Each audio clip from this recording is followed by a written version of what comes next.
Hello my dear students, very good morning to all of you.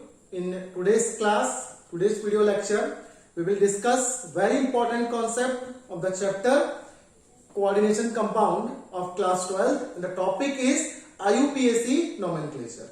In this class, we will discuss IUPAC nomenclature as much as easier or as the possible way by which we can assign the name of the compound without remembering or without going for so much lengthy concept, so that we can make it easier as much as possible. So here I have one trick to name the IUPAC naming of the coordination compound.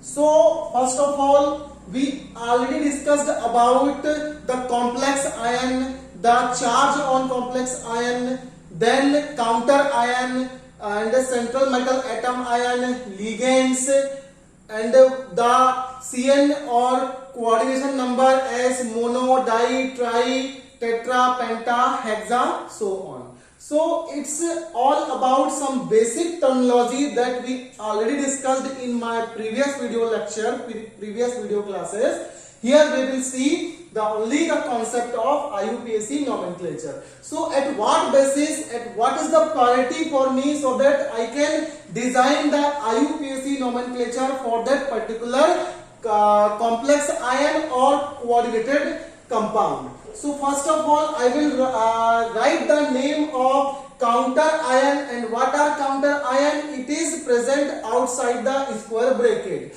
But I have to very much careful about the naming of counter ion. First of all, I will name the cation, and because counter ion we also write at the end of the naming, and here it is for anion, so it can be little confusion, but as per the requirement of the question, we will design counter naming, counter ion naming. For example, how I will identify that the complex, in the complex the counter ion is cation or anion. So students, see this complex and see this complex. In both the complexes, both the example, counter ions are present.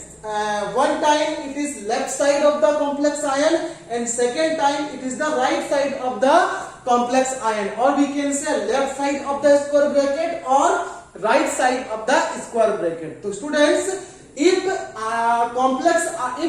in the case of complex ion, suppose charge is there, then I can directly assign it is cationic or anionic species. Suppose the charge on the square bracket is negative, means the complex is anion, and the charge of the complex ion is positive, means it is cationic complex. But if counter ions are present, then how I will able to solve that? I will able to predict that the counter ion belongs to cationic or anionic species, because I have written two times counter ion. Here it is for cation and next for anion. So see here, if counter ion written left side of the square bracket, that means it is cationic species or cation, and if counter ion is present right side of the square bracket, means it is anion. It is anion. So after naming of counter ion, cation name, we will go for CN. It can be mono for 2, di for mono for 1, di for 2, tri for 3, tetra for 4, penta for 5, and hexa for 6. See here, after the naming of this counter ion, directly I will go for coordination number. It can be mono to hexa, because here 6 is written, therefore it is hexa. Then I will come to the ligand name, and ligand can be cationic, neutral, or anionic. So here one thing is important. If ligand is anionic, we design the different category of ligands in my upcoming video class, where we can able to differentiate between cationic, anionic, and neutral species. Here just I will explain the concept of IUPAC nomenclature, and at what basis we used to write the name of the complex. So students, you have to remember, if ligands are anionic or ligand is anionic, then the name of the anionic ligand ends with O, correct?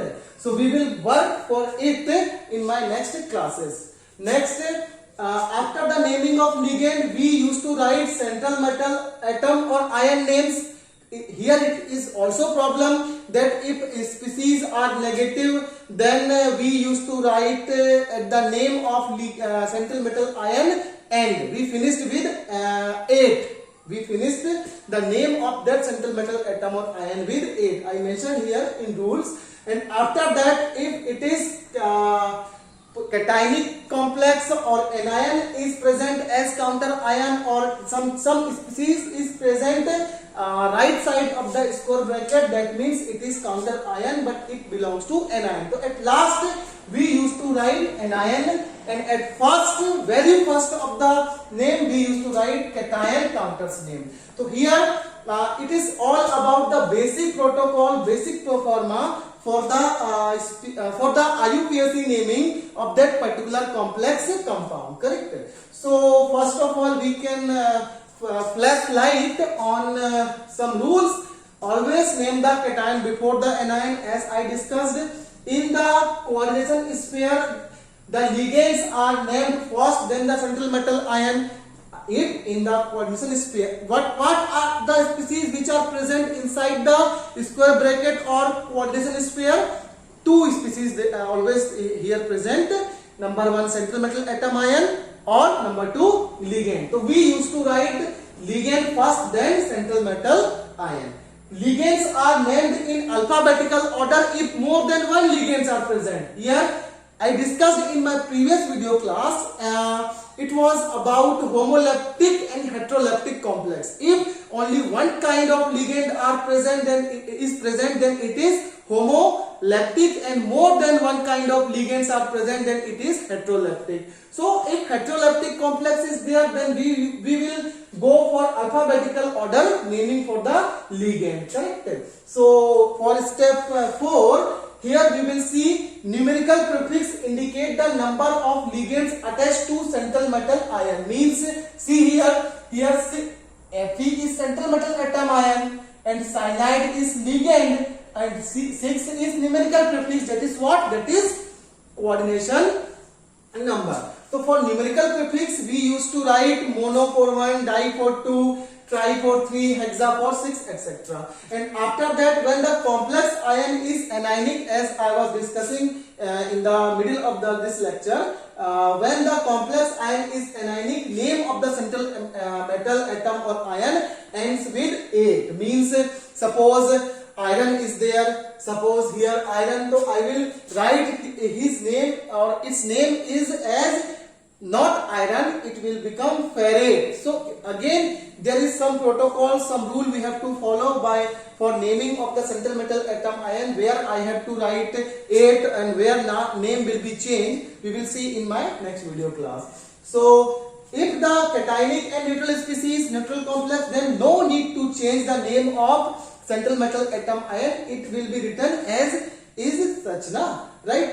Next, the ox number or ox state or oxidation state of the central metal is indicated by a Roman number in bracket immediately after its name written without any space, correct? So we will see 4 examples, and in my next lecture we will take some more example and some more protocol we will follow, some more rule we will see. If complex is more complexes, then how we will design IUPAC naming. So example 1 we will discuss, a very simple example. See, A, B, C, D format I used. Here A for counter ion, B for the numerical prefix which belongs to number of ligands, C for ligands name, whether it is cationic, neutral or anionic, and B for central metal atom ion, it is D, and E for again counter ion, but now in this case it is E, correct? So see here K for FeCN6. Students, if something is written left side of the coordination sphere, means it is cation. So always name the cation before the anion. That's why I will give my first priority to this left side species, which is extremely left side of the situated at extremely left side or just beside the coordination sphere left side. So check here, potassium. No need to write number 4 potassium, 3 potassium. Just write the phase of that species. It is potassium. That immediately we will come to the numerical prefix. Correct? See here, B. A after A, I will B. I will come to the B, and B is hexa. Correct? So here it is confirmed. Potassium, then hexa. What about Cn? Cn is named as name of the ligand. It is anionic ligand. And for anionic species, it ends with O. So it is cyanide. So we can write cyano or cyanido. Means always we will write O at the name of anionic ligand. Correct? Next, see here, I already written name of the anionic ligands ends with O. And then iron, but I will write ferrate because complex is anionic complex, or for anionic complex, see here as per the rule, when the complex ion is anionic, name of the central metal ends with A. Or how I will come to know that the complex is anionic? If counter ion is present left side of the square bracket, or sometimes already charge is given, whether -2, -3, -4, extremely top right side of the square bracket, here charge will be mentioned. Correct? So after that I will write ferrate. See here, central metal atom or ion. Because no counter ion right side, then I will close my conclusion till D. So it's named as potassium hexacyanoferrate. Where 2 is there?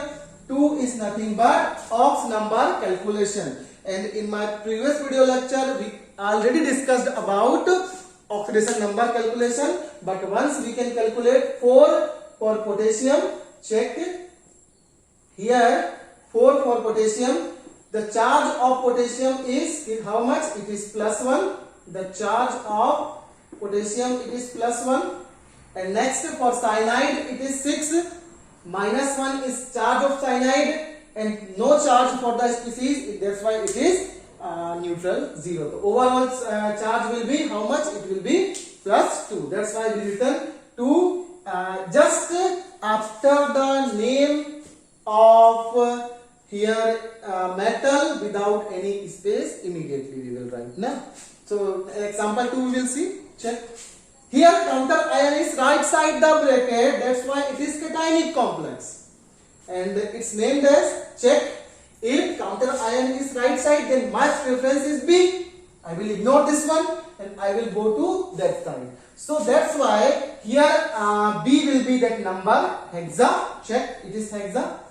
And after that, it is the name of the ligand, C parity, and it is what? Aqua. Water is named as aqua.